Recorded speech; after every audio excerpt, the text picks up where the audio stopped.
माननीय निशिकांत दुबे जी।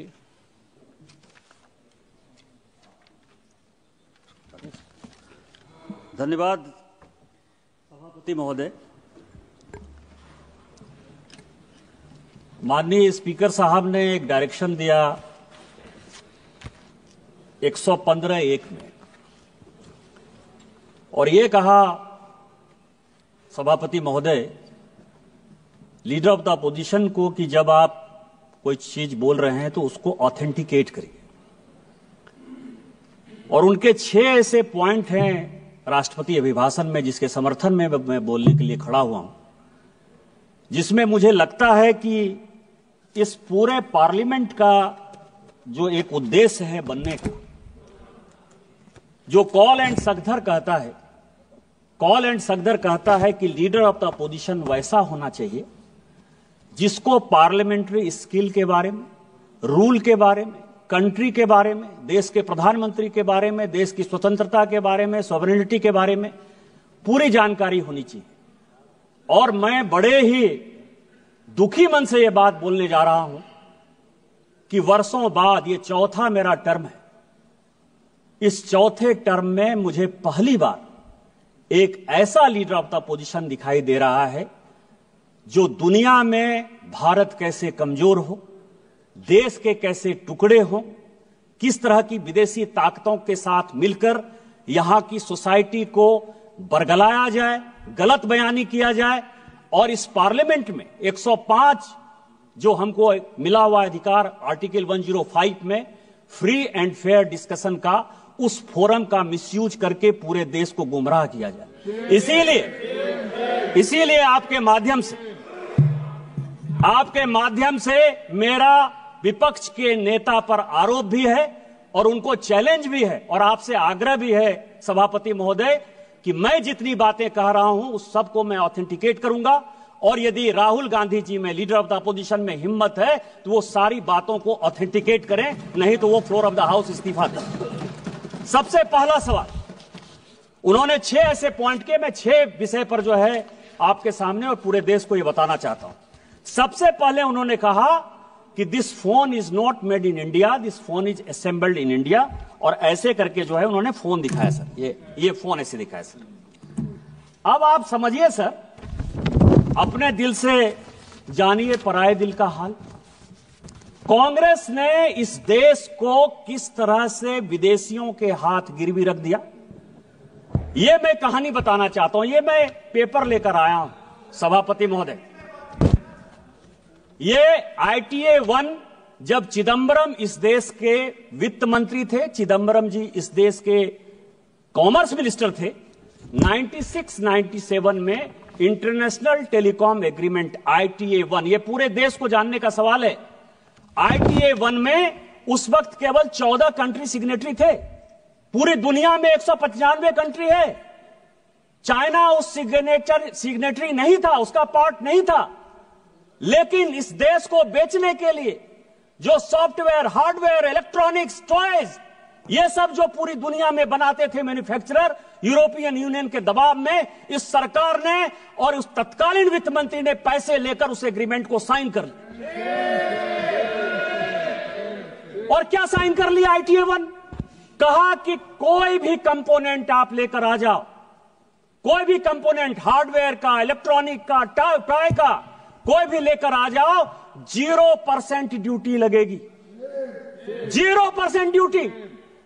और जब आप वो एग्रीमेंट साइन कर लिए, धीरे धीरे करके सभी चीजों पर 0% ड्यूटी हो गई। टॉय पर हम नंबर 1 हुआ करते थे, खिलौने सभी चाइनीज आ गए।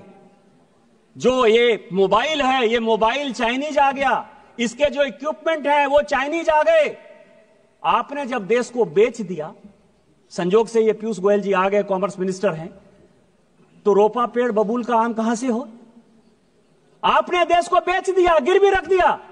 2014 के बाद जब इस देश में माननीय प्रधानमंत्री बने, उन्होंने कहा मेक इन इंडिया को आगे करेंगे, हमारे देश में मैन्युफैक्चरिंग सेक्टर आगे जाएगा। सारी टेलीकॉम कंपनियों को उन्होंने कहा आज तो असेंबलिंग हो रही है, और पीयूष गोयल जी मुझसे ज्यादा बोलेंगे कि 2015 में जब ITA 2 आया कि इसको साइन करना है, तो माननीय पीयूष गोयल जी ने जाकर, इस सरकार ने जाकर माननीय प्रधानमंत्री जी के आदेश पर ITA 2 का सदस्य आज तक हम नहीं बने। और यही कारण है कि हम आज इस मोबाइल के नंबर 1 मैन्युफैक्चरर हैं। आप ऑथेंटिकेट करो। आप AI की बात कर रहे हो, आप प्रधानमंत्री को मैन्युफैक्चरिंग समझा रहे हो, प्रोडक्शन समझा रहे हो, कंज्यूमर समझा रहे हो। आपने जो देश को गिरवी रखा, आपने जो देश को बेचा, यदि आपके पास प्रमाण है कि माननीय प्रधानमंत्री जी ने यहां के मैन्युफैक्चरिंग सेक्टर को नहीं बढ़ाया, चाइना को उन्होंने बैन नहीं किया, आज चाइना को कंपटीशन यदि हम नहीं दे रहे हैं, तो आप ऑथेंटिकेट करो, नहीं तो आप देश से माफी मांगो कि आपने माननीय प्रधानमंत्री जी के इमेज को खराब किया। दूसरा बॉर्डर का सवाल है। फिर मैं कहूंगा सर, मैं कई एक किताब कोट करके आया। उन्होंने कहा बॉर्डर में चाइना जो है लेके चला गया। वैसे राजीव रंजन सिंह जी मुझे बहुत कह रहे थे कि चौकीदार वाला बात कहा और सुप्रीम कोर्ट के जजमेंट से जो है भाग गया। ऐसे ही भगौड़ा है, झूठ बोलने की आदत है, कभी झूठ बोल दिया और कहीं दबाव आ गया तो वापस चले जाते हैं। लेकिन इस देश के बॉर्डर और सैनिकों के लिए बहुत इंपॉर्टेंट बात है। क्या बात कहा उन्होंने सर? कि माननीय प्रधानमंत्री जी, जिनके पीछे वो तीसरी बार देश के प्रधानमंत्री बने, 140 करोड़ लोगों का जो विश्वास है वो माननीय प्रधानमंत्री पर है, इसीलिए तीसरी बार उनको प्रधानमंत्री बनाया। दुनिया के फोरम पर जब वो जाते हैं तो आज दुनिया में चाहे रूस यूक्रेन वार हो रहा हो, चाहे यूरोपियन यूनियन में परेशानी हो रही हो, चाहे इजराइल में परेशानी हो रही हो, फिलिस्तीन में परेशानी हो रही हो, पूरी दुनिया भारत की तरफ देखती है। लेकिन ये किसने पैदा किया? मैं लेकर आया हूं सर आचार्य कृपलानी। सभी को जानने वाला सवाल है। आचार्य कृपलानी कांग्रेस के बड़े नेता थे। उनकी वाइफ सुचेता कृपलानी जो है उत्तर प्रदेश की मुख्यमंत्री भी बनी। कांग्रेस पार्टी से आचार्य कृपलानी ने इस्तीफा क्यों दिया? यह देश को जानने वाला सवाल है। जब पंचशील के समझौते पर, हिंदी चीनी भाई भाई के नाम पर, जब नेहरू ने पंचशील एग्रीमेंट साइन करने का विचार किया तो आचार्य कृपलानी ने कांग्रेस में उनका विरोध किया। उन्होंने कहा आप देश को बेच रहे हो, आप तिब्बत को उसके साथ जाने के लिए मजबूर कर रहे हो, आप हमारे ऊपर एक दुश्मन को पैदा कर रहे हो और यह चलने वाला नहीं है और एक दिन चाइना हमारे ऊपर अटैक करेगा। इस गांधी परिवार ने नेहरू जी के नेतृत्व में आचार्य कृपलानी को ही कांग्रेस से बाहर कर दिया। इतनी ही बात नहीं, जब इन्होंने यह बात कही कि प्रधानमंत्री जी कुछ बोलते हैं और जो आर्मी के चीफ हैं या सेना के जो जवान हैं वो अलग बात बोलते हैं, मैं कोट कर रहा हूं सर, उस वक्त के जो एयर मार्शल थे, फील्ड मार्शल थे रॉबर्ट्स, उसने कहा पंचशील के इस सिद्धांत के बाद चाइना हमारे ऊपर अटैक करेगा और हमारी आर्मी इतनी मजबूत नहीं है कि हम उसका मुकाबला कर पाए।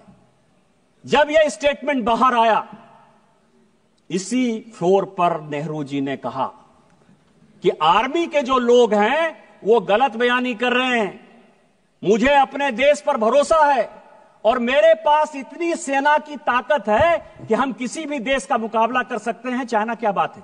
यह मैं उनका स्टेटमेंट 1960 का इसी फ्लोर ऑफ द हाउस पर जो है उन्होंने दिया है, उसको मैं कोट कर रहा हूं। और 61 में जब करियप्पा जी रिटायर हो रहे थे, फील्ड मार्शल करियप्पा बड़े फील्ड मार्शल थे, तो उन्होंने कहा कि मुझे फक्र इस बात का है कि मैं सैनिकों को मरते हुए नहीं देख पाया, उसके पहले ही मैं रिटायर हो रहा हूं। और जो 62 में हुआ यह पूरी दुनिया जानती। और उसके बाद क्या हुआ? लगातार हम चाइना के साथ बॉर्डर डिस्प्यूट में लगे हुए हैं। और मैं एक पेपर लेकर आया हूं सर कि 1981 में राहुल गांधी जी की दादी इंदिरा गांधी जी ने एक एग्रीमेंट साइन किया और उस एग्रीमेंट को साइन किया उस वक्त के चाइना के जो वित्त मंत्री थे, फॉरेन मिनिस्टर थे, आर्मी डिफेंस मिनिस्टर थे, हुआंग हुआ और इंदिरा गांधी के बीच में 1981 में समझौता हुआ। 1981 से लेकर 1987 तक जब इनके पिताजी भी बन गए इस देश के प्रधानमंत्री, 8 बार चाइना के साथ बायलैटरल हमने जमीन के लिए, बॉर्डर के लिए लगातार मीटिंग की, जो फेल हुआ। यदि चाइना ने नेहरू जी के समय जमीन नहीं लिया था तो इंदिरा गांधी ने वो कमेटी क्यों बनाई? राजीव गांधी ने वो कमेटी क्यों बनाई?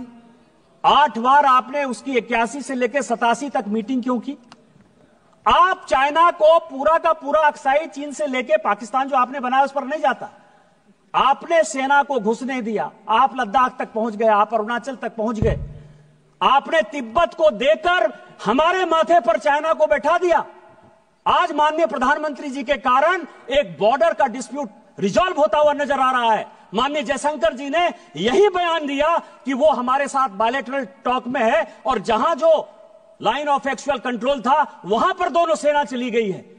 इस प्रधानमंत्री जी के जिस मजबूती के कारण चाइना आज पूरी दुनिया में परेशान नजर आ रहा है, आप जो है उस प्रधानमंत्री जी को प्रेज करने के बदले, पूरे देश में उनकी वाहवाही करने के बदले अपने चाहे नेहरू का समस्या हो, चाहे इंदिरा जी का समस्या हो, चाहे राजीव गांधी का समस्या हो, उस समस्या को जो है चूंकि आप रिजॉल्व नहीं कर पाए, आपने चाइना को माथे पर बैठा दिया। आज माननीय प्रधानमंत्री जी उसको रिजॉल्व कर देंगे तो आपका सारा विषय खत्म हो जाएगा, क्योंकि चाइना के साथ आपका एग्रीमेंट है। चाइनीज कम्युनिस्ट पार्टी के साथ कांग्रेस पार्टी ने क्या एग्रीमेंट किया है आज तक पूरी दुनिया को नहीं पता है। तो चाइना के एजेंट के तौर पर जो आप बैठे हुए हो, इस कारण से माननीय प्रधानमंत्री जी को बदनाम करने के लिए, देश को गुमराह करने के लिए बात कर रहे हो। आप on the floor of the house माफी मांगो और ऑथेंटिकेट करो इन चीजों को।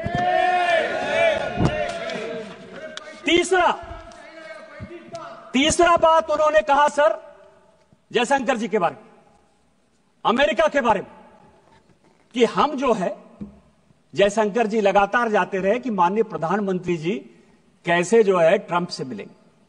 आर्टिफिशियल इंटेलिजेंस की बात करते हो, कंप्यूटर की बात के 100वां साल जो है हम लोग अटल जी का बना रहे हैं। आपने अटल जी को भी कोट किया, मैं उनका बयान लेकर आ रहा हूं। उन्होंने क्या कहा सर? उन्होंने यह कहा कि कंप्यूटर का कोई बहुत बड़ा प्रभाव हमारे समाज में नहीं पड़ेगा। यही छोटा सा स्टेटमेंट है, यही उन्होंने भी कहा। फैक्ट है, कंप्यूटर का क्या इंपैक्ट पड़ा हमारे समाज में। आज अमेरिका में भी सॉफ्टवेयर में भारत के लोग ही तो मजबूत है ना, हमारा ही स्किल पावर जो है पूरी दुनिया में आगे है ना। यही बात तो कहा उन्होंने कि इससे रोजगार नहीं जाएगा, इससे रोजगार बढ़ेगा। आप उस मृतात्मा देश के ऐसे प्रधानमंत्री जिनके बारे में आज भी पूरी दुनिया गर्व करती है और हम गर्व करते हैं कि भारतीय जनता पार्टी के वो प्रधानमंत्री थे, आप उनको भी नहीं छोड़ते हो। आज आर्टिफिशियल इंटेलिजेंस की आप बात करते हो। माननीय प्रधानमंत्री जी जब फरवरी में जा रहे हैं, कंप्यूटर हमारे यहां सभापति महोदय 1987-88 में आया, अमेरिका में कंप्यूटर 1960 के दशक में आया, यूके में कंप्यूटर 1960 के दशक में आया। 30 साल बाद तो आप कंप्यूटर ला पाए। कोरोना के वैक्सीन में भी माननीय प्रधानमंत्री जी ने दुनिया को दिखाया कि हम दुनिया के साथ कंधे से कंधा मिलाकर वैक्सीन बना सकते हैं, और हमने बनाया। और आज आर्टिफिशियल इंटेलिजेंस पर भी माननीय प्रधानमंत्री जी ने पूरी दुनिया को दिखाया कि जितना आप आगे होने की बात करते हो उससे ज्यादा हम हैं। और अभी माननीय प्रधानमंत्री जी के कहने पर अश्विनी वैष्णव जी का आया है कि जो चाइना का डीप सेक है उसको हम 6 महीने के अंदर समाप्त कर देंगे और हम उससे बढ़िया आर्टिफिशियल इंटेलिजेंस बनाएंगे। डाटा हमारे पास है, मैन्युफैक्चरिंग हमारे पास है, बुद्धि हमारे पास है। लेकिन आप क्या कह रहे हो कि अमेरिका में जयशंकर जी गए। मैं 27 जनवरी, पूरे हाउस के जानकारी के लिए, 27 जनवरी 2025 व्हाइट हाउस का जो स्टेटमेंट है वो पढ़ देना चाहता हूं। वो कहते हैं कि अमेरिका के राष्ट्रपति ने भारत के प्रधानमंत्री से बात की। व्हाइट हाउस का स्टेटमेंट है, देश का स्टेटमेंट नहीं है। और वो ये कहते हैं कि हम भारत के प्रधानमंत्री के साथ अच्छे रिलेशन रखना चाहते हैं। हमने उनको इनवाइट किया। यदि जयशंकर जी ने यह काम किया होता तो क्या व्हाइट हाउस पर भी भारत सरकार का इतना अधिकार है कि जो चाहे स्टेटमेंट दे दे? और यदि यह अधिकार जयशंकर जी और माननीय प्रधानमंत्री जी के कारण व्हाइट हाउस में भी है, तो इस देश को गर्व करना चाहिए कि हमने व्हाइट हाउस को भी कंट्रोल कर लिया। लेकिन फिर मैं कहूंगा समस्या कहां है? समस्या यह है सर कि अमेरिका में इनके पूरे परिवार के साथ रिलेशन खराब रहा। मैं अभी CIA की रिपोर्ट देख रहा था, 1971 की, 1972 की, 1973 की। वो ये कह रहा है कि भारत की इकोनॉमी रसातल में जा रही है, ये पाकिस्तान को अटैक करके जो है एक एक्सपेंशन के मोड में जाना चाहती है, लेकिन इसका अपना कुछ नहीं है। ये रूस के साथ मिलकर जाना चाहती है और हम भारत को बैन करेंगे। और ये जो 71-72 का CIA का रिपोर्ट है, इसके कारण मैं आपको बताऊं कि इसी इंदिरा जी को 1982 में रोनाल्ड रीगन से जाकर माफी मांगनी पड़ी।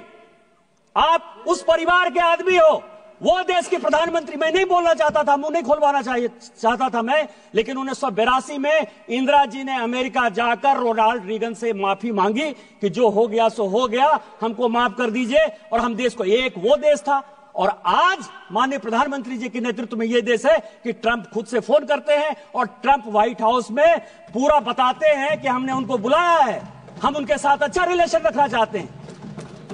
देश कहां चला गया और आप कहां खड़े हो? तीसरा सवाल है सर, इन्होंने महाराष्ट्र इलेक्शन की बात की और चुनाव, चौथा पॉइंट सर, और इन्होंने इलेक्शन कमीशन के अपॉइंटमेंट की बात की, अपॉइंटमेंट की बात की सर। सुप्रीम कोर्ट का जजमेंट मैंने देखा।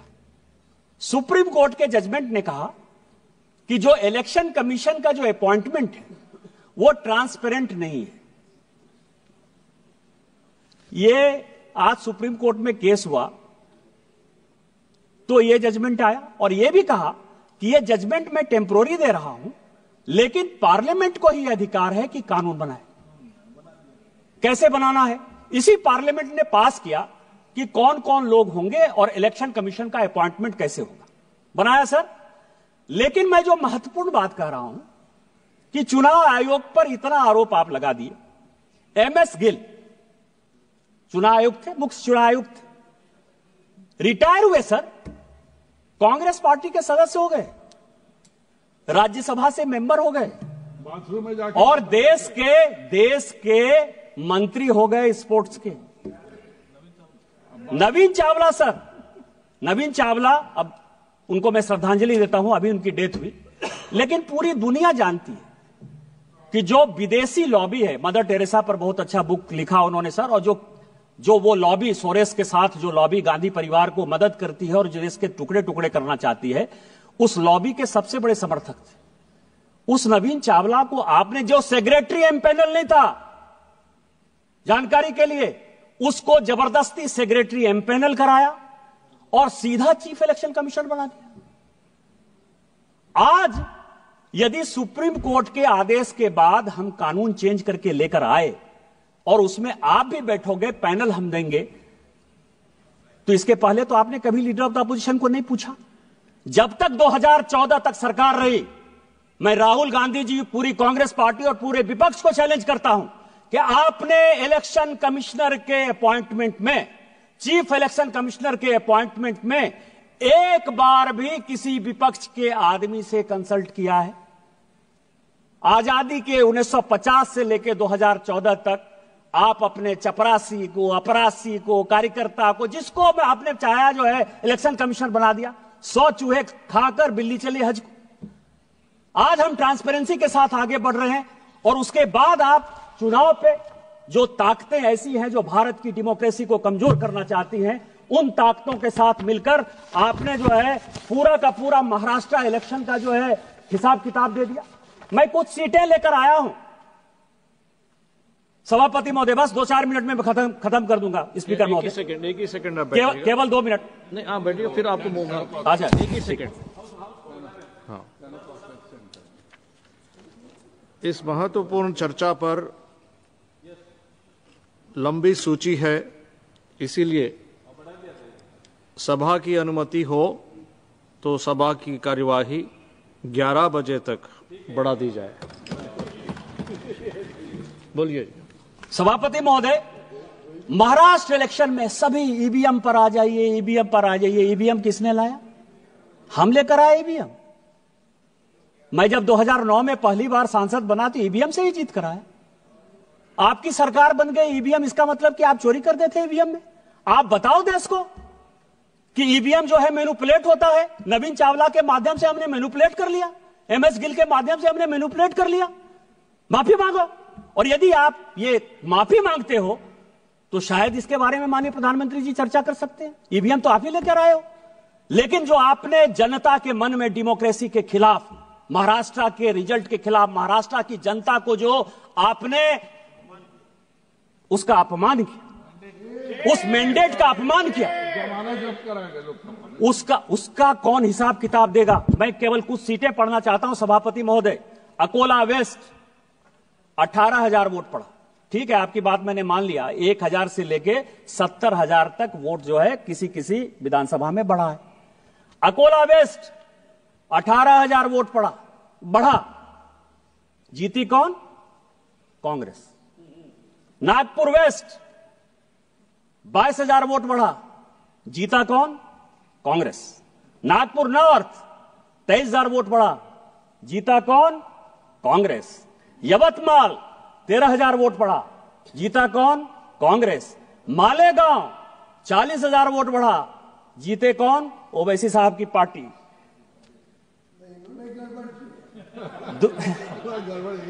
धानुआ 17,000 वोट बढ़ा, सीपीएम। भिवंडी 40,000 वोट बढ़ा, समाजवादी पार्टी। और मुंबई नॉर्थ 41,000 वोट बढ़ा, NCP Sharad Pawar. Kindly conclude sir. आप ये समझें, ये विधानसभा वाइज सभी पॉलिटिकल पार्टी चुनाव जीती है सर। आप किस तरह की बातें करते हो? हम लोकसभा में वहां कम सीटें लाए तो उछलने लगे कि जनता आपके खिलाफ है। और आज जो है, हम जब जीत गए तो आप जो है जनता को गुमराह कर रहे हो इस डेमोक्रेसी के खिलाफ, इलेक्शन कमीशन के खिलाफ। और जो टुकड़े टुकड़े गैंग के आप सरदार हो, उस टुकड़े टुकड़े गैंग में इस देश को टुकड़े टुकड़े करने की जो साजिश है वो आप कर रहे हो। आप ऑथेंटिकेट करो कि आपने जो है गलती की और आप जो है गलत बात बोल रहे हो। इसके बाद सर लास्ट पॉइंट, मैं लास्ट पॉइंट, एक और बस अंतिम पॉइंट सर, कि जातिगत जनगणना हो, ओबीसी को अधिकार मिले, एससी को अधिकार मिले, एसटी को अधिकार मिले, इससे कोई भी आदमी परहेज नहीं करता है। उस तेलंगाना का ही जो जनगणना आया है हाउस के लिए, 54% पर जो माननीय प्रधानमंत्री जी ने यहां कहा, और यह देश को जानने वाला सवाल है, खासकर पिछड़ों को और अति पिछड़ों को जानने का सवाल है। इस देश में 27% रिजर्वेशन इसलिए मिला है कि ओबीसी का पॉपुलेशन 54%। आज जो तेलंगाना की रिपोर्ट आई, जो आपका भी राज्य बगल का पड़ोसी राज्य है सर, वो कह रहा है कि 46% ओबीसी। क्या होगा? और उसमें क्या कर रहे हैं? वो मुसलमानों को जोड़ दे रहे हैं। ओबीसी में वो मुसलमानों को जोड़ रहे हैं। माननीय प्रधानमंत्री जी ने कहा है कि जब तक मैं इस देश का प्रधानमंत्री हूं और भारतीय जनता पार्टी का एक भी कार्यकर्ता है, वो ओबीसी के आरक्षण को बैकडोर से कभी भी मुसलमानों के पास नहीं जाने देगा। ये जो वोट बैंक की राजनीति है, इस वोट बैंक की राजनीति यही करने के लिए प्रेरित कर रही है। पिछड़ा, जिस पिछड़े की बात कर रहे हो, उस पिछड़े का सबसे बड़ा नेतृत्वकर्ता माननीय प्रधानमंत्री खुद सामने बैठे थे। ये आपको दिखाई नहीं दिया कि ओबीसी इस देश का प्रधानमंत्री है? अरे उस आदमी को तो मनमोहन सिंह जी की अभी डेथ हुई है ललन जी, उनको वो भी नहीं दिखाया कि माइनॉरिटी के आधार पर 10 साल मनमोहन सिंह जी एक माइनॉरिटी इस देश के प्रधानमंत्री थे। द्रौपदी मुर्मू शेड्यूल ट्राइब महिला इस देश की राष्ट्रपति हैं। रामनाथ कोविंद शेड्यूल कास्ट इस देश के राष्ट्रपति हुए। आप किस तरह की बातें करते हो? आप बिजनेसमैन की बात करते हो। आज ही बड़ा बड़ा अखबार में तुलसी तांती का जो है एड छपा है। तुलसी तांती कौन है? शेड्यूल कास्ट नहीं है, टाटा माइनॉरिटी नहीं है, पारसी नहीं है, अडानी जी जैन नहीं है, वेदांता के अनिल अग्रवाल साहब जो है वो ओबीसी नहीं है, क्योंकि हमारे राज्य से आते हैं, वहां तो मारवाड़ी भी ओबीसी है। किस तरह की बातें कर रहे हैं? इस आदमी को ना कुछ आता है ना पता है। जो इसको लिखने वाले स्क्रिप्ट राइटर हैं वो भी किस बियाबान में रहते हैं, क्योंकि इटली से जब लिखवा के आओगे, सोरोस से जब लिखवा के आओगे, तो इस देश को टुकड़े कैसे किया जाए, इसके अलावा आपके पास कोई नहीं विषय है। मैं कंक्लूड करते हुए सभापति महोदय, आपके माध्यम से यह आग्रह करता हूं कि इस 6 पॉइंट के बारे में वो ऑथेंटिकेट करें, नहीं तो स्पीकर के डायरेक्शन के खिलाफ उनके ऊपर प्रिविलेज हो और उनको जो है इस पार्लियामेंट से बाहर करिए, तभी ये देश बचेगा। आपने मुझे मौका दिया। इन्हीं शब्दों के साथ जय हिंद, जय भारत।